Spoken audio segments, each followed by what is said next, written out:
நான் இன்னைக்கு HDFC first பேங்கோட வீக்லி சார்ட் எடுத்திருக்கேன். இன்னைக்கு எங்க ட்ரேட் ஆகி முடிஞ்சிருக்குன்னு பார்த்தீங்கன்னா, அரௌண்ட் 81 கிட்ட ட்ரேட் ஆகி முடிஞ்சிருக்கு. பார்த்தீங்கன்னா, செப்டம்பர் 2023லேருந்து டில் த டேட் வரைக்கும் ஒரு சைட்வேஸ் டவுன் ட்ரெண்டா இருந்திருக்கு. ஸோ இந்த ட்ரெண்ட்குள்ளாரே இது ஃபாலோ ஆயிட்டிருக்கு. ஸோ நம்ம இப்போ இந்த ட்ரெண்ட் லைனை பிரேக் பண்ணிட்டு மேலே போனால் தான் நம்ம ஒரு புல்லிஷை நம்ம எதிர்பார்க்க முடியும். அப்போ வந்து ஒரு 85க்கு மேலே ஒரு சஸ்டெயின் ஆனுச்சுன்னா, நம்ம வந்து ஒரு இந்த ஹை வரைக்கும் எதிர்பார்க்கலாம். இந்த 100 வரைக்கும் எதிர்பார்க்கலாம்.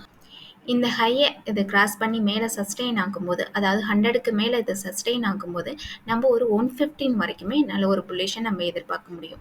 எப்படி சொல்றேன்னு பார்த்தீங்கன்னா, இந்த ஹை டு லோ நான் ஃபிப்னாச்சி பண்ணி பார்க்கும்போது, இது இந்த ஹையை ரீச் ஆயிடுச்சுன்னா, அதாவது 100 ரீச் ஆயிடுச்சுன்னா, அடுத்த டார்கெட்டா எங்க இருக்குன்னு பார்த்தீங்கன்னா 116. அது வரைக்குமே மேலே போகிறதுக்கான வாய்ப்பாக இருக்கும்.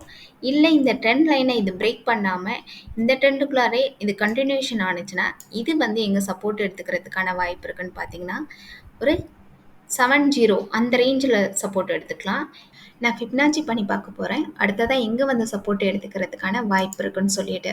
நான் 2020ல இருக்க லோக்கும் 2023ல இருக்க ஹைக்கும் நான் ஃபிப்னாச்சி பண்ணி பார்க்கும்போது, இதோட அடுத்த சப்போர்ட் பாயிண்ட் எங்கே இருக்குன்னு பார்த்தீங்கன்னா, அரௌண்ட் 69 கிட்ட இருக்கு. அதனால தான் சொல்லியிருப்பேன் ஒரு 70 அந்த ரேஞ்சில் வந்து சப்போர்ட் எடுத்துக்கலாம்னு சொல்லிட்டு.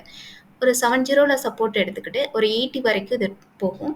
80ய பிரேக் பண்ணிட்டு மேலே சஸ்டெயின் ஆனுச்சுன்னா, இது இந்த ஹையும் தாண்டி 100 வரைக்கும் ரீச் ஆகலாம். ஒருவேளை வந்து இதே இந்த ட்ரெண்டுக்குள்ளாரே கண்டினியூஷன் ஆனுச்சுன்னா, ஒருவேளை இந்த 70யுமே இது பிரேக் பண்ணி கீழே வந்துச்சுன்னா, 60ங்கிறது நல்ல ஒரு மேஜரான சப்போர்ட் பாயிண்டா இருக்கும். இப்போ பார்த்தீங்கன்னா, வீக்லி ஆர்எஸ்ஐ வந்து 47 கிட்ட இருக்கு. இப்போ இது கன்சால்டேஷன்ல இருக்கிறதா காமிக்குது.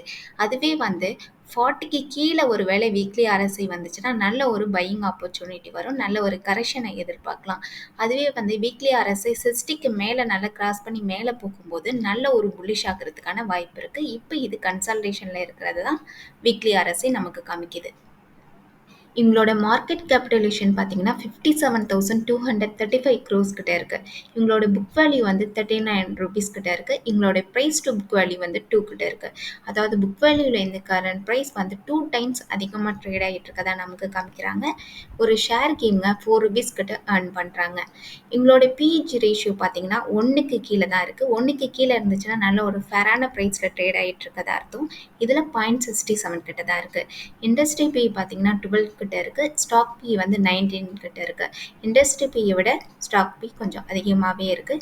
உங்களோட ஆர்ஓசி வந்து 7.79% கிட்ட இருக்குது. ஆர்ஓஇ வந்து 11% கிட்ட இருக்குது. எஃப்ஐஐ பார்த்தீங்கன்னா 23% கிட்ட ஹோல்டிங்கில் வச்சுருக்காங்க. லாஸ்ட் 3 இயர்ஸில் எஃப்ஐஐ வந்து 11.8% கிட்ட அவங்களோட ஸ்டேக்கை இன்க்ரீஸ் பண்ணியிருக்காங்க எஃப்ஐஐ. ப்ரொமோட்டர் கிட்ட 37% கிட்ட ஹோல்டிங்கில் இருக்காங்க. லாஸ்ட் 3 இயர்ஸில் இவங்க 2.55% கிட்ட உங்களோட ஸ்டேக்கை ரிடியூஸ் பண்ணியிருக்காங்க ப்ரொமோட்டர். லாஸ்ட் 3 இயர்ஸில் இவங்களோட சேல்ஸ் க்ரோத் பார்த்தீங்கன்னா கிட்டத்தட்ட 23.8% கிட்ட இவங்களோட சேல்ஸ் க்ரோத் காமிச்சிருக்காங்க. ப்ராஃபிட் பார்த்தீங்கன்னா கிட்டத்தட்ட 84% கிட்ட நல்ல ஒரு ப்ராஃபிட் காமிச்சிருக்காங்க லாஸ்ட் 3 இயர்ஸில். இவங்க டிசம்பர் 2023 குவார்ட்டரில் 732 crores கிட்ட காமிச்சிருக்காங்க. இப்போ மார்ச் 2024ல் 732 crores கிட்ட தான் காமிச்சிருக்காங்க.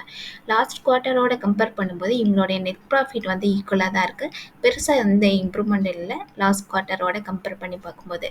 இப்போ நம்ம பார்ப்போம் இயர் ஆன் இயர் இவங்களுடைய நெட் ப்ராஃபிட் வந்து எந்த அளவுக்கு இன்க்ரீஸ் ஆயிருக்குன்னு சொல்லிட்டு. மார்ச் 2023ல் இவங்களுடைய நெட் ப்ராஃபிட் வந்து 2485 crores கிட்ட காமிச்சிருக்காங்க. இந்த இயர் வந்து 2942 crores கிட்ட காமிச்சிருக்காங்க. நல்ல ஒரு இன்க்ரீஸ் ஆயிருக்கு இயர் ஆன் இயர் கம்பேர் பண்ணும்போது இவங்களுடைய நெட் ப்ராஃபிட். அதே மாதிரி ஏர்னிங் பெர் ஷேர்னு பார்த்தீங்கன்னா உங்களுடைய மார்ச் 2023ல் 3.75 rupees கிட்ட இருந்திருக்கு. இப்போ வந்து 4.16 rupees கிட்ட நல்ல ஒரு இம்ப்ரூவ்மெண்ட் கொடுத்துருக்காங்க ஏர்னிங் பெர் ஷேருமே. உங்களுக்கு இந்த வீடியோ பிடிச்சிருந்துச்சுன்னா லைக் பண்ணுங்க, சப்ஸ்கிரைப் பண்ணுங்க. இந்த வீடியோ பார்த்தீங்கன்னா எஜுகேஷன் பர்பஸ்க்காக தான். நீங்கள் ஃபர்தராக இன்வெஸ்ட்மெண்ட் பண்ணணும்னு நினச்சிங்கன்னா உங்களுடைய ஃபினான்சியல் அட்வைசரை கன்சல்ட் பண்ணிக்கிட்டு பை பண்ணுங்க, செல் பண்ணுங்க. தேங்க்யூ.